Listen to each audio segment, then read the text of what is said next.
Friends welcome back to DV recipes. ఇవాళ మనము వరలక్ష్మి వ్రతం వస్తుంది కదా, దానికోసం 6 రకాల ప్రసాదాల రెసిపీస్ చూపిస్తాను. ఒకటి వచ్చేసి భక్షాలు, వడలు, పాయసము. ఇంకా భక్షాలు రాని వాళ్ళు ఈజీగా ఇలా పాయసం చేసేసుకోవచ్చు, లేకుంటే పులిహోర కానీ, ఇంకా బాస్మతి రైస్ హల్వా తోటి. ఇప్పుడు వడల ప్రాసెస్ చూద్దాం. ఇంట్లో మినపప్పు ఇది, అది వచ్చేసి ఒక 2 గ్లాసెస్ తీసుకున్నాను. దాన్ని కడిగి మంచిగా ఒక 5 అవర్స్ వరకు నానబెట్టుకోవాలి. తర్వాత నేను ఇక్కడ అయితే వెట్ గ్రైండర్ యూస్ చేస్తున్నాను. వెట్ గ్రైండర్లో యూస్ చేస్తే ఏంటంటే మనకి చాలా సాఫ్ట్గా ఫ్లఫీగా వస్తుంది పిండి అనేది. సో దానికోసం మీ దగ్గర లేదు అంటే మీరు మిక్సర్ గ్రైండర్ కూడా యూస్ చేసుకోవచ్చు.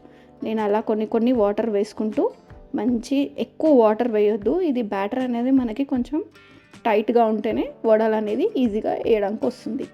సో చూసారు కదా, అలా మొత్తం నేను మంచి బ్యాటర్ ప్రిపేర్ చేసి పెట్టుకున్నాను. ఇదంతా కూడా ఒక బౌల్లోకి తీసి ట్రాన్స్ఫర్ చేసేసాను. దీంట్లోకి నేను ఒక 1 టీ స్పూన్ సాల్ట్ వేస్తున్నాను. మీకు కావాలంటే ఇందులో అన్నీ కూడా యాడ్ చేసుకోవచ్చు. ఏంటి అంటే పచ్చిమిర్చి, ఆనియన్, ఇంకా అల్లం, కరివేపాకు, అవన్నీ. నేను ఇప్పుడు వచ్చేసి పూజ కోసం అని చూపిస్తున్నాను కాబట్టి అవన్నీ వేయట్లేదు. ప్లెయిన్ వడలే, మాకు ఎందుకో ఇలా ప్లెయిన్ వడలే చాలా ఇష్టం. సో ముందుగా ఒక గరిట తీసుకొని దానికి కొంచెం వాటర్ అప్లై చేస్తున్నాను. తర్వాత పిండి ఉంటుంది కదా, ఆ పిండిని కూడా కొంచెం తీసుకొని మళ్ళీ వాటర్ అద్దుకొని అలా ఎక్సెస్ ఉన్నది తీసేసి మంచిగా రౌండ్ చేసుకోవాలి. రౌండ్ షేప్లో వడ రావాలి కాబట్టి అలా చేసుకొని మధ్యలో ఒక చిన్న హోల్ చేసేసి మనం బాగా ఆయిల్ ఉంటుంది కదా, డీప్ ఆయిల్ ఫ్రై చేసుకోవడానికి ఆ వేడి అయిన ఆయిల్లో మీడియం ఫ్లేమ్లోనే అనేది మంట పెట్టుకొని అలా ఒక్కొక్కటి డ్రాప్ చేసుకోవాలి, సేమ్ యాజ్ ఇట్ ఈస్గా. అలా చేసేసుకొని గోల్డెన్ రెడ్ వచ్చే వరకు ఫ్రై చేసుకోవచ్చు. చూసారా ఎంత బాగా వచ్చాయో చూడండి. ఎలాంటి అవి లేకుండా మనం హ్యాండ్ యూజ్ చేయకుండా డైరెక్ట్ ఆయిల్లోకి చూడండి చాలా బాగా వచ్చేసాయి. సో ఇలా కొంచెం రెడ్ అయ్యాక వాటిని తీసేసేయడమే. ఇంకా కావాలంటే ఇంకా రెడ్గా కూడా కాల్చుకోవచ్చు. సో నేను ఇంకొక వేగా ఏం చెప్తున్నానంటే, అవి అలా కాలడం కొంచెం టైం టేకింగ్ కదా. సో ఇప్పుడు ఏం చేస్తామంటే కొంచెం వైట్గా ఉన్నప్పుడే, అంటే ఇలా ఆయిల్లో వేసాక కొంచెం వైట్గా ఉంటాయి కదా వడలు, ఇలాంటి టైంలోనే వాటిని అన్నీ తీసి కొన్ని వేసేసేసుకొని తర్వాత ఒకేసారి అన్నీ కూడా ఆయిల్లో అలా వడలు లాస్ట్కి, అంటే మనం సర్వ్ చేసుకునే ముందు వడ అనేది ఇలా వేసేసి వాటిని ఒక 2 మినిట్స్ హై ఫ్లేమ్లో ఫ్రై చేశారంటే మంచిగా గోల్డెన్ బ్రౌన్ కలర్, మనకి కావాల్సిన గోల్డెన్ బ్రౌన్ కలర్లోకి వడలు అనేవి వచ్చేస్తాయి ఇలా. సో ఇలా అన్నీ కూడా పెట్టుకొని సర్వ్ చేసేసుకుంటే చాలా బాగుంటుంది. పిల్లలు కానీ అందరికీ కూడా క్రిస్పీగా ఉంటే ఇష్టం ఉంటుంది కదా వడలు అనేది. సో ఇప్పుడు భక్షాలు ఎలా చేయాలి అనేది ప్రాసెస్ మొత్తము క్లియర్గా చూసేద్దాం. ముందుగా శనగపప్పు, ఇది ఒక కప్పు తీసుకున్నాను. ఆ కప్పు తీసుకొని మంచిగా వాష్ చేసి కడుక్కొని ఒక 1 అవర్ పాటు నానబెట్టుకోవాలి. సో నానబెట్టేసుకున్న ఆ పప్పుని మళ్ళీ ఈ కప్ అనేది యూజ్ చేశాను దాంట్లో. సో ఇది వాటర్ పోసేసుకొని ఒక 7 to 8 విజిల్స్ వచ్చే వరకు మనం ఈ పప్పు అనేది ఉడికించుకోవాలి. సో ఇది ఉడుకుతున్నప్పుడు మనం ఏం చేయాలంటే ముందుగానే ఈ పిండి అనేది కలుపుకోవాలి. సో ఇది వచ్చేసి బాంబే ఆటా అంటారు. ఇది కిరాణా షాప్లో చాలా ఈజీగా దొరుకుతుంది. ఒక్కసారి అడిగి చూడండి. భక్షాలు చేయడం కానీ బొబ్బట్లు చేసే పిండి అంటే వాళ్ళే ఇస్తారు. సో ఇది బాంబే ఆటా అంటారు. సో ఇది చాలా రవ్వగా ఉండదు, సాఫ్ట్గా ఉండదు, బాగుంటుంది. సో దీంట్లో ఇలా కొన్ని వాటర్ యాడ్ చేసుకుంటూ మనం మెత్తటి పిండిలాగా కలుపుకోవాలి. సో పిండి అనేది చాలా సాఫ్ట్గా ఉండాలి. చాలా గట్టిగా తడుపుకుంటే భక్షాలు అనేటివి గట్టిగా హార్డ్గా వస్తాయి. సైడ్స్ అనేటివి అంతా కూడా మనకి గట్టిగా రావడం పిండి తడపడంలోనే ఉంటుంది. సో ఇప్పుడు అలా చిన్న పొక్కల్లాగా చేసేసుకొని, హోల్ లాగా చేసేసుకొని అందులో కొంచెం ఆయిల్ అనేది వేయాలి. ఒక 3 టీ స్పూన్స్ ఆఫ్ ఆయిల్. కొంచెం ఆయిల్ ఎక్కువగానే పడుతుంది ఈ పిండికి, ఎందుకంటే ఆయిల్లో ఇది మనకి నానితే సాఫ్ట్గా చాలా బాగా పిండి అనేది వస్తుంది. సో ఒక్కసారి అలా దాన్ని అన్నింటినీ కూడా మంచిగా ఆయిల్ అబ్జర్వ్ చేసుకునేటట్టు మనం ఆ పిండినంతా కూడా మంచిగా ప్రెస్ చేయాలి. చేశాక ఒక 1 అవర్తో పాటు మనం దాన్ని పక్కన పెట్టుకోవాలి. ఈ లోపల మనం ఇవి ఏమంటారు, శనగపప్పు అనేది మంచిగా మెత్తగా ఉడికిపోయింది. సో ఈ స్టేజ్లో ఉడికితే చాలు ఇంత. సో ఇప్పుడు దీన్ని మనం వాటర్ అనేది సపరేట్ చేయాలి కాబట్టి ఒక జాలీలో వేసుకుంటే వాటర్ అనేది సపరేట్ అవుతాయి. సో ఈ వాటర్ మనం ఎలాంటి చారులో కానీ పప్పులో కానీ యూజ్ చేసుకోవచ్చు. చాలా మంచిగా అవుతుంది చారు అయితే థిక్నెస్ తోటి వచ్చి. సో నేను అదే కప్పుతో ఏదైతే పిండి తీసుకున్నామో అదే కప్పుతో ఒక కప్పు బెల్లం కూడా తీసుకున్నాను అనమాట. సో ఇక్కడ నేను ఒక 2 ప్రాసెస్ చూపిస్తాను. కొంచెం శనగపప్పు అనేది మనం మిక్సర్ జార్లో వేసేసుకొని కొంచెం బెల్లం అనేది కూడా మనం యాడ్ చేసుకొని గ్రైండ్ చేసుకోవచ్చు. లేదు అంటే ఇంకొక ప్రాసెస్ కూడా ఉంది. సో ఇక్కడ ఎలాంటి వాటర్ యూజ్ చేయం కాబట్టి కొంచెం బెల్లం అనేది మనకి గట్టిగా ఉండే ఛాన్సెస్ ఉంటాయి. సో ఇది చాలా హార్డ్ ప్రాసెస్. సో ఇప్పుడు మిగతా బెల్లం ఉంది కదా, అదే అనేది ఇలా ప్యాన్లో కొంచెం ప్యాన్ అనేది మనకి కింద హెవీ బాటమ్ ప్యాన్ ఉందనుకోండి, మాడకుండా ఈజీగా మంచిగా టేస్ట్ వస్తుంది. మాడితే పూర్ణం అనేది స్మెల్ టేస్ట్ చేంజ్ అయిపోతుంది. సో అలా మెల్లమెల్లగా చిన్న ఫ్లేమ్లో లో ఫ్లేమ్లోనే బెల్లం అనేది కరిగించుకున్నాక ఇప్పుడు మొత్తం అంతా శనగపప్పు ఉంటుంది కదా, మొత్తం కూడా నేను గ్రైండ్ చేసేసుకున్నాను. సో ఇలా గ్రైండ్ చేసేసుకొని దానికి మొత్తం బెల్లానికి అంతా కూడా పట్టేలాగా మంచిగా మిక్స్ చేసేసుకోవాలి. ఇదంతా ప్రాసెస్ కూడా మనం లో ఫ్లేమ్లోనే చేయాలి. హై ఫ్లేమ్ పెట్టి చేయడం వలన మాడే ఛాన్సెస్ ఉంటాయి. మాడితే టేస్ట్ అనేది చేంజ్ అవుతుంది. సో కొంచెం దగ్గర పడే వరకు మనం దీన్ని పేషెన్స్ తోటి చాలా మెల్లగా కలుపుతూ ఉండాలి. ఇది మధ్య మధ్యలో కొంచెం సేపు ఆపినా కూడా అడుగంటే ఛాన్సెస్ ఉంటాయి. సో మనం ఇలా కలుపుతూ ఉండాలి. సో అలా ఒక 5 మినిట్స్లోనే నాకు అనేది పూర్ణం అనేది దగ్గరికి పడింది. చూసారా, ప్యాన్కి స్టిక్ అవ్వకుండా మనం కలుపుతుంటే అది ఇలా జరుగుతూ ఉంటుంది. సో ఇప్పుడు పూర్ణం అనేది పర్ఫెక్ట్ కండిషన్లో ఉన్నట్టు అనమాట. సో ఈ టైంలోనే మనం ఏం చేయాలంటే స్టవ్ ఆఫ్ చేసేసి ఇప్పుడు ఇక్కడ జాజికాయ ఉంటుంది కదా, దాని పౌడర్ ఇంకా కొంచెం ఇలాచీ పౌడర్ 2 కూడా మిక్స్ చేస్తే ఫ్లేవర్ అనేది చాలా బాగుంటుంది ఇందులో.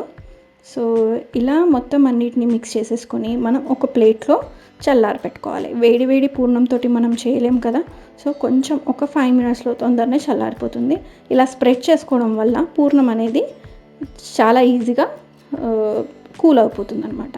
సో కూల్ అయిపోయిన దాన్ని మనం ఒక కొంచెం నెయ్యి కానీ ఏమన్నా రుద్దుకొని చిన్న బాల్స్ చేసేసుకున్నాం అనుకోండి, అస్సలు చేతికి అంటదు. ఒకవేళ అంటుతే అని కొంచెం నెయ్యి స్ప్రెడ్ చేసుకొని అలా బాల్స్ చేసేసుకొని పక్కకు పెట్టుకోవాలి.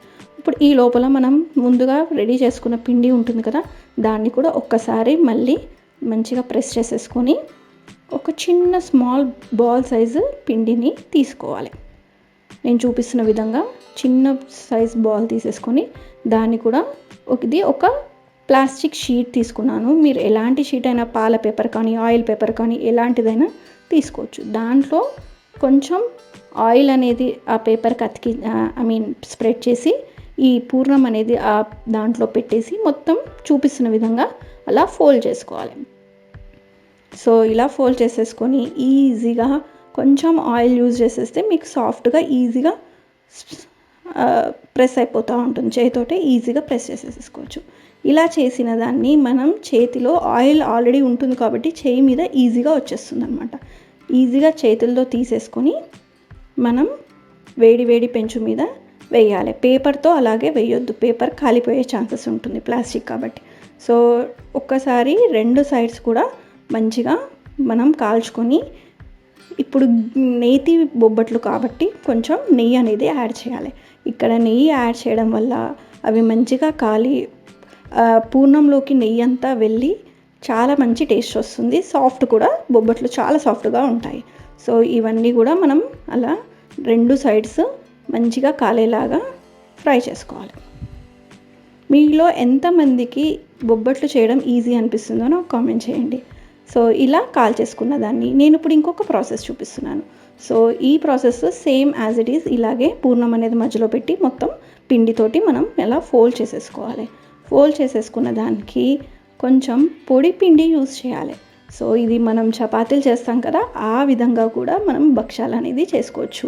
సో కొంచెం గోధుమ పిండిని అలా డస్ట్ చేసుకొని కింద మనం దాన్ని ప్రెస్ చేయడం. ఇలా ప్రెస్ చేయడం వల్ల పూర్ణం అనేది సైడ్స్ అంతా కూడా వస్తుంది. మిడిల్లో పూర్ణం ఉండి సైడ్స్ అంతా పిండి లాకుండా ఇలా ప్రెస్ చేస్తే మనం ఇప్పుడు బేలన్తో మంచిగా రోల్ చేసుకోవాలి. లైక్ చపాతీ మెల్లగా రోల్ చేయాలి. ఇది కూడా బయటికి స్ప్లిట్ అవ్వకుండా పూర్ణం అనేది మెల్లగా రోల్ చేసుకుంటూ మనం కొంచెం సైజుని బట్టి మీ చిన్న చిన్న సైజులో కూడా మీరు స్టార్టింగ్ ఎవరైనా చేస్తున్నారంటే వాళ్ళు ఫస్ట్ చిన్న సైజులో నుంచి యూజ్ చేసుకోవచ్చు. సో ఇది మనం పెంచు మీద ఈజీగా చపాతీ తీసినట్టు తీసేసి వేసేయడమే ఈజీగా ఉంటుంది. సో కొంచెం కాలిన తర్వాత టర్న్ చేసుకున్న తర్వాతనే నెయ్యి వేయండి. నెయ్యి వేయడం ఇలా కొంచెం కాలిన తర్వాత నెయ్యి వేయడం వల్ల అది మంచిగా పొంగుతుంది. చూడండి ఇప్పుడు నెయ్యి వేసి ఇలా స్ప్రెడ్ చేస్తున్నామో లేదో అది మంచిగా పొంగేస్తుంది అనమాట.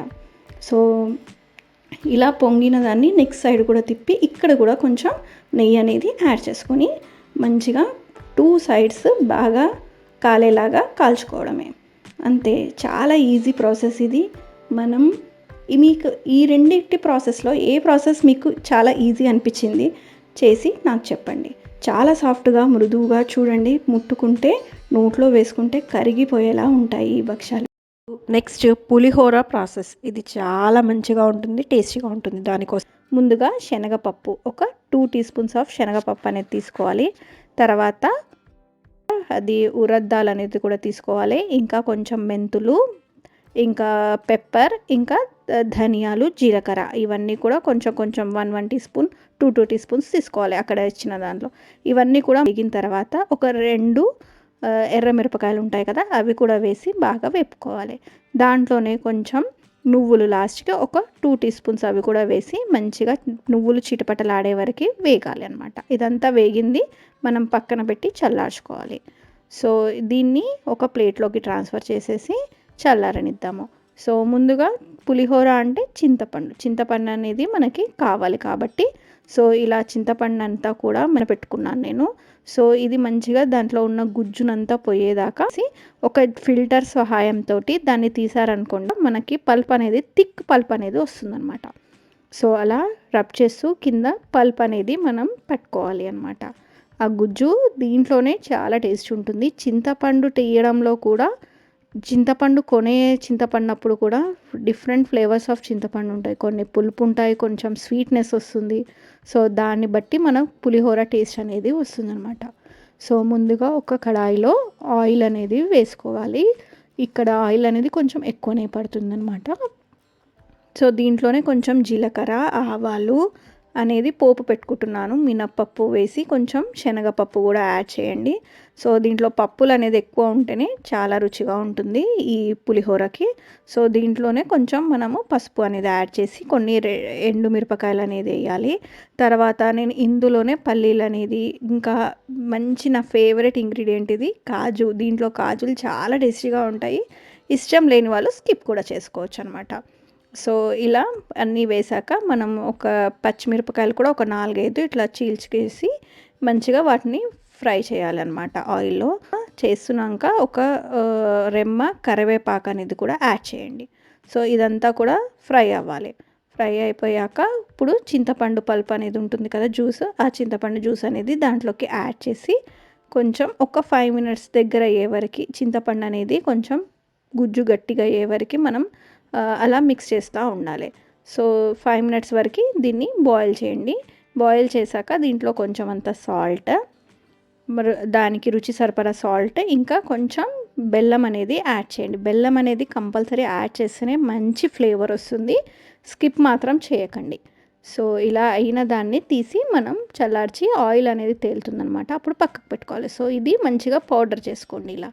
సో ఇలా పౌడర్ చేసుకున్న తర్వాత అన్నంలోకి కొంచెం నేను దానికి సరిపడా ఉప్పు మాత్రమే వేసాను కాబట్టి ఇక్కడ కూడా లైట్గా కొంచెం ఉప్పు యాడ్ చేస్తున్నాను. ఇప్పుడు మనం పౌడర్ చేసుకున్న ఉంది కదా అన్నీ, అది కూడా దీంట్లో అన్నంలోనే వేసి, అన్నం మస్ట్ అండ్ షుడ్ చల్లగా అయి ఉండాలి. ఇంకా ఇట్లా పొడి రాలుతూ ఉండాలన్నమాట. ముద్దగా అన్నం అస్సలు అవ్వద్దు. అప్పుడే పులిహోరకి రుచి అనమాట. సో ఇలా ఇప్పుడు మనం ప్రిపేర్ చేసుకున్న గుజ్జు ఉంది కదా, అది వేసి కలపాలి. ఈ గుజ్జు అనేది మనం ఒక బాక్స్లో పెట్టి ఫ్రిడ్జ్లో పెట్టుకుంటే ఒక 10 to 15 డేస్ వరకు ఈజీగా మంచిగా ఉంటుందన్నమాట. సో ఇలా కొంచెం కొంచెం యాడ్ చేస్తూ ఎంత సరిపోతుందో దాని క్వాంటిటీలో మనం ఇదంతా కూడా యాడ్ చేయాలి. లేదనుకోండి మీకు గుజ్జు ఎక్కువ చేసి ఫ్రిడ్జ్‌లో కూడా పెట్టేసుకొని అలా అన్నం వేసుకొని కలిపేసుకుంటే సరిపోతుందనమాట. ఆ పొడి యాడ్ చేసి. సో, ఇలా ఫైనల్‌గా ఇలా మొత్తంకి మంచిగా నీట్‌గా యాడ్ చేస్తూ కలిపితే ఇలా ఈ కన్సిస్టెన్సీలో రావాలనమాట. నేను యూజ్ చేసిన చింతపండు వైట్ కాబట్టి అది కొంచెం ఇలా ఉంది. లేదంటే బ్లాక్ చింతపండు యూజ్ చేస్తే మంచిగా బ్లాక్‌గా కొంచెం బ్రౌనిష్ కలర్‌లో ఉంటుంది. సేమియా పాయసం ప్రాసెస్ స్టార్ట్ చేసేద్దాం. దానికోసం ఒక గిన్నెలో నేను ఘీ అనేది యూజ్ చేస్తున్నాను. ఒక 1 టీ స్పూన్ ఘీ తీసేసుకొని దీంట్లో కొన్ని క్యాష్యూ నట్స్‌ని ఇంకా మీకు కావాలంటే బాదం కూడా యూజ్ చేసుకోవచ్చు. ఇక్కడ క్యాష్యూ నట్స్‌ని కొంచెం రెడ్‌గా అయ్యే వరకి లైట్ బ్రౌన్ ఉంటాయి కదా! అప్పటి వరకు మంచిగా నెయ్యిలో వేయించుకోవాలి. దీంట్లోనే నేను ద్రాక్షలు కూడా తీసేసుకున్నాను. సో, ఇవన్నీ కూడా వేయించుకొని పక్కన పెట్టుకోవాలనమాట. ఈ వేయించుకున్న కాజులు దీంట్లో ఉన్నాయి కదా! దీంట్లోనే ఒక కప్పు బాంబినో తీసుకున్నాను. ఆ కప్పు బాంబినో కూడా మంచిగా లో ఫ్లేమ్‌లో రోస్ట్ చేసుకోవాలి. ఇక్కడ నార్మల్ బాంబినో తీసుకున్నా. రోస్టెడ్ బాంబినో తీసుకోలేదు నేను. మీకు కావాలంటే రోస్టెడ్ బాంబినో తీసుకోవచ్చు. కానీ ఇలా వేయించుకోవడం వల్ల చాలా టేస్ట్ వస్తుంది. దాంట్లో కొంచెం ఒక 2 కప్స్ ఆఫ్ మిల్క్ అనేది యాడ్ చేయండి. మిల్క్ అనేది యాడ్ చేసి మంచిగా పాలల్లోనే ఈ సేమియా అంతా కూడా ఉడకాలనమాట. ఉడికే వరకి మనం ఒక 10 మినిట్స్ పడుతుంది. నీళ్ళల్లో మాత్రం అస్సలు ఉడికించకండి. దీంట్లోనే కొంచెం టేస్ట్ కోసం నేనేం పాల మీద ఉన్న మీగడ ఉంటుంది కదా! అది కూడా యాడ్ చేశాను. యాడ్ చేసి ఒక 10 మినిట్స్ వరకు బాయిల్ అయిపోయిందనమాట మంచిగా బాయిల్ అయిపోయాక మనకి మీకు షుగర్‌ని బట్టి తగ్గట్టు మీరు షుగర్ అనేది యాడ్ చేసేసుకోవాలి. అంతే చాలా సింపుల్. చాలా క్విక్‌గా అయిపోతుంది. ఒక 10 మినిట్స్‌లో లాస్ట్‌లో మనం ఫ్రై చేసుకున్న రోస్టెడ్ నట్స్ ఉంటుంది కదా! వాటితోటి గార్నిష్ చేసేసుకుంటే ఈజీగా అయిపోతుంది. ఎలాంటి ప్రాసెస్ పెద్దగా చేయకుండా సింపుల్‌గా మనకి ఏదైనా దేవుడికి నైవేద్యం పెట్టుకోవాలి అని అంటే చాలా ఫాస్ట్‌గా అయిపోతుంది. నెక్స్ట్ ప్రాసెస్ వచ్చేసి మనము చనా దాల్ పాయసం చూసుకుందాం. చాలామందికి చనా దాల్ పాయసం చేయడం భక్షాలు చేయడం రాని వాళ్ళు ఈజీగా ఇలా చనా దాల్ పాయసం చేసుకోవచ్చు. దానికోసం నేను ఒక 2 కప్పులు ఆహ్, శనగపప్పు తీసుకున్నాను. దాన్ని కడిగి నానబెట్టేసి 5 విజిల్స్ వచ్చేయాలనమాట. 5 విజిల్స్ ఇది చాలా మెత్తగా ఉడికిపోవాలనమాట. 5 విజిల్స్ తర్వాత తీరా చూస్తే మంచిగా మనకి ఉడికి ఉండాలి. చూసారు కదా! అలా నొక్కితే మొత్తం ప్రెస్ అయిపోవాలనమాట. సో, ఇది నేను ఇంకొక బౌల్‌లోకి ట్రాన్స్‌ఫర్ చేసేసుకుంటున్నాను. దీన్ని కొంచెం చల్లారిన తర్వాత మనము బ్లెండర్ జార్‌లో కొంచెం అనేది తీసేసుకున్నాను క్వాంటిటీ తీసుకొని ఇలా పేస్ట్ చేసుకున్నాను. దానివల్ల ఏమవుతుందంటే మంచిగా థిక్‌నెస్ వస్తుందనమాట. సో, ఇప్పుడు మిగతా చనా దాల్ ఉంటుంది కదా! ఉడికిచ్చిన దాంట్లో కొంచెం బెల్లం కూడా యాడ్ చేస్తున్నాను. బెల్లం యాడ్ చేసేసి బెల్లంని కరిగిన తర్వాత మనం ఇప్పుడు ఇక్కడ బ్లెండ్ చేసిన ఉంది కదా! అది శనగపప్పుది. దాన్ని మొత్తం దీంట్లోకి మిక్స్ చేసేయాలనమాట. సో, మిక్స్ చేసే వరకి మనకి థిక్ కన్సిస్టెన్సీ వస్తుందనమాట. ఇలా థిక్ కన్సిస్టెన్సీ వచ్చినప్పుడు టేస్ట్ అనేది కూడా చాలా బాగుంటుంది. ఒక 5 మినిట్స్ పాటు బెల్లం కరిగే వరకే మనము మంచిగా ఉడికించుకోవాలి. దీంట్లోనే కొంచెం ఇలాచీ పౌడర్ కూడా యాడ్ చేయండి. చాలా బాగుంటుంది. దీంట్లో ఇంకా నట్‌మెగ్ పౌడర్ అంటారు కదా! అంటే జాజికాయ అది కూడా వేస్తే చాలా బాగుంటుంది. సో, ఇదంతా ఇలా అయిన తర్వాత must and should stove off చేసిన తర్వాతనే కొన్ని పాలు యాడ్ చేయండి. లేదంటే పాలు విరిగిపోయే ఛాన్సెస్ ఉంటాయన్నమాట. సో, ఇలా కొంచెం లూజ్ కోసం నేను అలా చేశాను. ఇప్పుడు మనము ఘీ తోటి మంచిగా దీంట్లోకి అన్ని క్యాష్యూ నట్స్ ఇంకా ఏమంటారు ద్రాక్షలు, బాదాము మీ దగ్గర ఏది అవైలబుల్ ఉంటే అవి యాడ్ చేసుకోవచ్చు. నాకు ఈ రెండే ఇష్టం కాబట్టి మేము ఇవే ఎక్కువ యాడ్ చేస్తూ ఉంటాం. సో, ఇలా అయ్యాక విత్ నెయ్యితోటి మనం మంచిగా దాంట్లోకి వేసేసుకోవాలనమాట. భక్షాలు రాని వాళ్ళు కూడా ఈజీగా ఇది ప్రాసెస్ చేసేసి దేవుడికి నైవేద్యం పెట్టేసేయచ్చు. నెక్స్ట్ వచ్చేసి ఈజీగా సింపుల్ ప్రాసెస్ వచ్చేసి ఇది బాస్మతి రైస్ హల్వా అనమాట. దీనికోసము బాస్మతి రైస్ కానీ, నార్మల్ రైస్ కానీ ఏదైనా తీసుకోవచ్చు. నేను ఇక్కడ బాస్మతి రైస్‌తో చేస్తున్నాను. చాలా బాగుంటుంది. దీన్ని కొంచెం సన్నగా బరకగా ఇట్లా ఏమంటారు గ్రైండ్ చేసుకోవాలి. సో, గ్రైండ్ చేసుకున్న దాన్ని కూడా ఇలా జాలట్లో జల్లెడ చేసేసుకోవాలనమాట. చేసేసుకున్నాక మిగతా ఇట్లా ఉంటుంది కదా! చాలా ఎక్కువ అది కూడా ఒక్కసారి బ్లెండ్ చేసుకోవాలి. బ్లెండ్ చేసేసుకొని పక్కకు పెట్టుకోండి. సో, ఇప్పుడు మళ్ళీ ఒక గిన్నెలో కొంచెం నెయ్యి అనేది తీసుకుంటున్నాను. మనం స్వీట్స్ అంటేనే నెయ్యితో చేస్తేనే అన్నీ కూడా చాలా మంచిగా ఉంటాయి. దీంట్లో కూడా నేను సేమ్ బాదాము ఇంకా ద్రాక్షల్ని వేయించేసేసుకుంటున్నాను. ఈ రెండింటిని కూడా మంచిగా ఎర్రగా వేయించుకున్న తర్వాత పక్కకు పెట్టుకొని మీకు ఏ పాయసం అంటే నచ్చుతాయి అనేది నాకు కామెంట్ సెక్షన్లో కామెంట్ చేయండి. సో, ఇప్పుడు నేను ఇవన్నీ కూడా మొత్తం రెడ్‌గా వేయించేసేసుకొని పక్కకు పెట్టుకోవాలన్నమాట. సో, ఇదే నెయ్యిలో మనము ముందుగా పౌడర్ చేసుకున్న బాస్మతి రైస్‌ది ఉంది కదా! దాన్ని కూడా యాడ్ చేసి నెయ్యిలో మంచిగా ఫ్రై చేసుకోవాలి. అప్పుడు మంచి టేస్ట్ వస్తుందనమాట. దీని ప్లేస్‌లో మీరు గోధుమ రవ్వ గూడా యూజ్ చేయొచ్చు. కానీ బాస్మతి రైస్ వల్ల మంచి టేస్ట్, ఫ్లేవర్ వస్తుందనమాట. సో, ఇది ఉడకడాని కోసమని నేను ఒక కప్పు వాటర్ అనేది యాడ్ చేసేసి కొంచెం ఒక 5 మినిట్స్ పాటు బాయిల్ చేసేసుకోవడమే. చాలా ఫాస్ట్‌గా ఉడికిపోతుంది. ఎందుకంటే మనం ఆల్రెడీ దాన్ని గ్రైండ్ చేసింటాం కాబట్టి. సో, ఇట్లా ఫాస్ట్‌గా ఉడికిపోతుందనమాట. సో, ఇలా దగ్గర పడ్డాక దీంట్లోనే కొంచెం నేను ఒక హాఫ్ కప్పు షుగర్ అనేది యాడ్ చేస్తున్నాను. మీరు ఇక్కడ బెల్లం కూడా యూజ్ చేయొచ్చు షుగర్ ప్లేస్‌లో. ఇదంతా కూడా మంచిగా మిక్స్ చేసేసుకొని దగ్గర పడ్డే వరకి ఒక 2 మినిట్స్‌ని అలా మూత పెట్టేసేస్తే సరిపోతుంది.